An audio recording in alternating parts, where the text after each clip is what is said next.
सभी श्याम भक्तों को जय श्री श्याम। आज मैं आप सबको भाद्रपद मास के शुक्ल पक्ष की जलझूलनी एकादशी की कथा सुनाऊंगी। हिंदू धर्म में एकादशी व्रत का विशेष महत्व है। वर्ष भर में कुल 24 एकादशियाँ आती हैं, जिनमें जलझूलनी एकादशी या परिवर्तनी एकादशी का अत्यंत महत्व होता है। यह भाद्रपद शुक्ल पक्ष की एकादशी को आती है और इसे भगवान विष्णु के परिवर्तन शयन से करवट बदलने के दिन के रूप में मनाया जाता है। इस दिन भगवान श्री हरि विष्णु क्षीर सागर में योग निद्रा में करवट बदलते हैं, इसलिए इसे परिवर्तनी एकादशी कहा जाता है। इस दिन विशेष रूप से जलझूलनी उत्सव भी मनाया जाता है, जिसमें भगवान विष्णु को डोल झूले में विराजमान कर जल यात्रा निकाली जाती है, इसलिए इसे डोल ग्यारस, डोल एकादशी या जलझूलनी एकादशी भी कहा जाता है। इस पवित्र कथा को जानते हैं, जो इसका धार्मिक और आध्यात्मिक महत्व समझाने में सहायक है।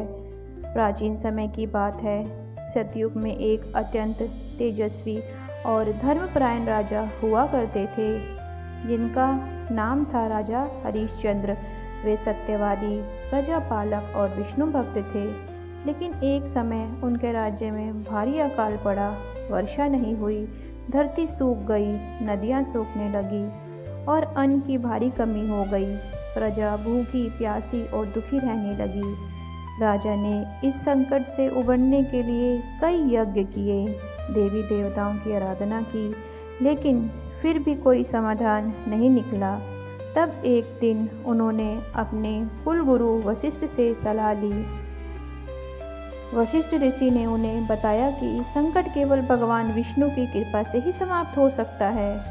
उन्होंने राजा से कहा, हे राजन, यदि आप और आपकी प्रजा भाद्रपद शुक्ल एकादशी का व्रत विधि पूर्वक करें, भगवान विष्णु की पूजा करें और उन्हें जल में डोल पर विराजमान कर शोभा यात्रा निकालें, तो भगवान प्रसन्न होकर वर्षा देंगे और आपकी प्रजा का कल्याण होगा। राजा हरिश्चंद्र ने तत्काल आदेश दिया कि राज्य भर में इस व्रत की तैयारी की जाए। एकादशी के दिन राजा ने स्वयं व्रत किया।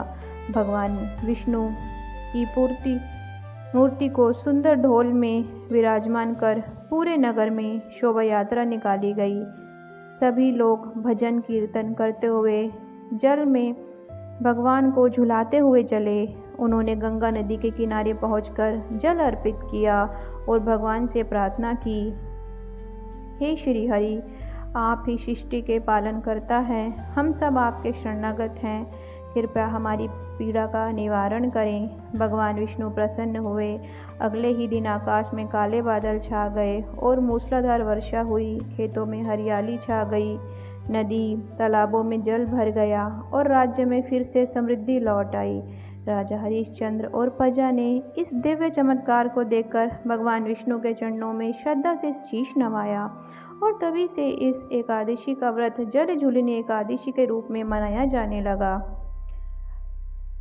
व्रती को प्रातः ब्रह्म मुहूर्त में उठकर स्नान करना चाहिए। व्रत का संकल्प लें और भगवान विष्णु का ध्यान करें।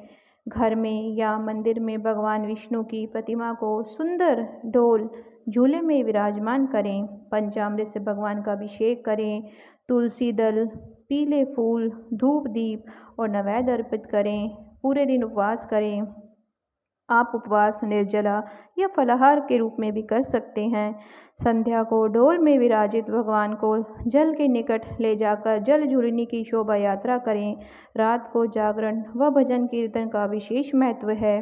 अगले दिन द्वादशी को व्रत का पारण करें और ब्राह्मणों को दान दक्षिणा दें।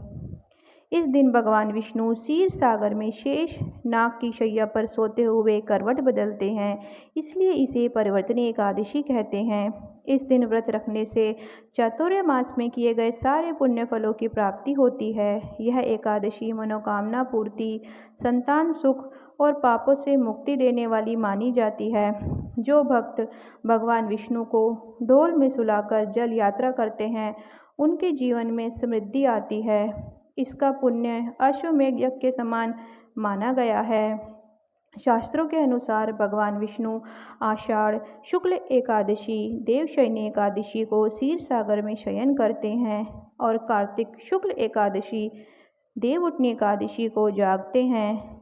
इस 4 माह के काल को चातुर्मास कहा जाता है।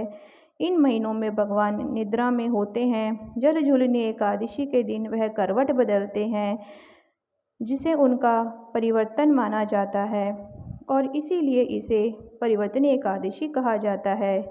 इस दिन मंदिरों में विशेष झांकी सजाई जाती हैं। भक्तजन भगवान को छोटी छोटी नावों या पालकियों में बिठाकर जल में झुलाते हैं।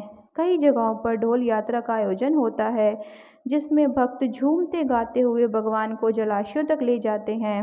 इसे जल यात्रा महोत्सव के रूप में भी मनाया जाता है।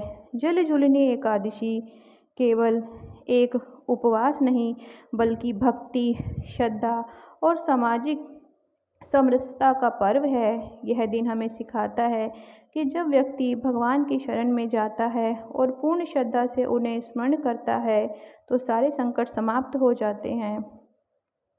जो भी भक्त इस व्रत को विधि पूर्वक करता है, उसे न केवल सांसारिक सुख सुविधाएं प्राप्त होती हैं, बल्कि अंत में भगवान विष्णु के परम धाम वैकुंठ की भी प्राप्ति होती है।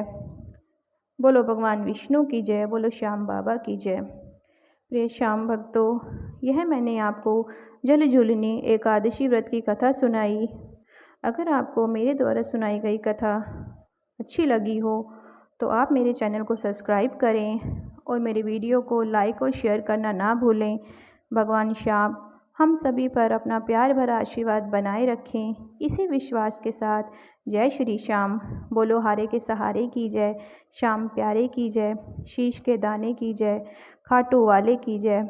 बोलो श्याम बाबा की जय। जय श्री श्याम।